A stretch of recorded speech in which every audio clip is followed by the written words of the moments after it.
The number of Americans who have mistakes on their credit reports is staggering. A 60 Minutes report exposed that most people cannot even correct the problems. CBS 2's Christine Sloan follows up. Meg Pasternak says a mistake on her credit report nearly destroyed her credit.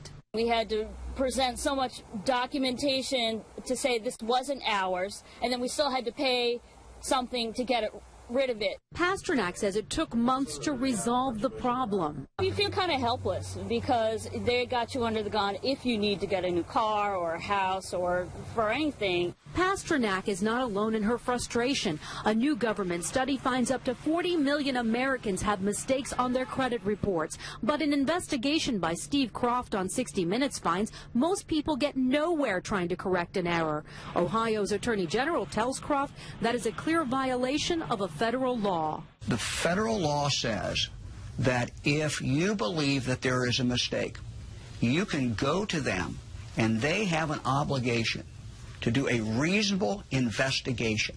They're not doing a reasonable investigation. End result, if we're successful, is a deletion of that record from your credit report. The credit pros in Newark help people fight agencies like TransUnion and Experian. All the information they receive from a customer, they translate it into a code. They don't forward the letter and the proof of payment to the creditor.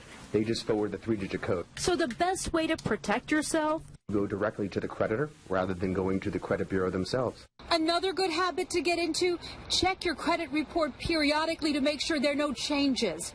In Clark, New Jersey, Christine Sloan, CBS 2 News. And like 60 Minutes, we were unable to get an actual person at the 3 credit reporting agencies.